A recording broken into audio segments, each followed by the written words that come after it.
the only ones who gods care about is themselves.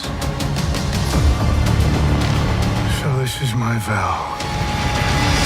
All gods will die. Despite only appearing in a handful of comic books, Gorr the Godbutcher is undoubtedly one of the most influential Marvel villains and possibly the greatest adversary of Thor ever created. He has one simple goal: to kill all gods and set the universe free from their tyranny. In this video, I would like to take a look at the character's comic book origins, so let's get started, shall we? Gorr first appeared in Thor God of Thunder number 2 in 2013 when he severely beaten a young Thor during their first encounter.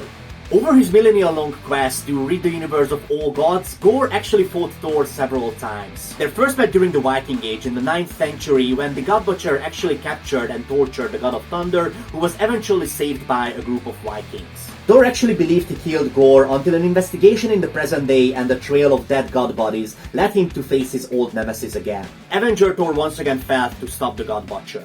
And many millennia in the future, King Thor, the only living god in Asgard, fought the army of Gorr, who has been laying siege on the city for 900 years, beating and torturing the old king over and over again for centuries. So, where's all this hate coming from? Gorr's origins are explained in Thor God of Thunder number 6. He's a member of an unknown species from a planet with no name. He grew up in a superstitious hunter-gatherer society. His people seemed to be nomads, constantly wandering the land, looking for resources which were scarce. Gorr has been taught from an early age to trust in the gods, but his life experiences made him bitter and justifiably angry. He lost his parents at an early age, and his mother was ironically killed by predators while offering tribute to the gods. His pregnant wife died in an earthquake, and his last son died of starvation. All this made him resent the gods and even question their existence, and for his blasphemy, he was eventually exiled from his tribe. While wandering the desert, two battling gods crushed Lilith at his feet, as it often happens in comic books. And one of them asked Gorr for help, which made him so unbelievably angry that his anger actually caused the weapon of the other god to fuse with him.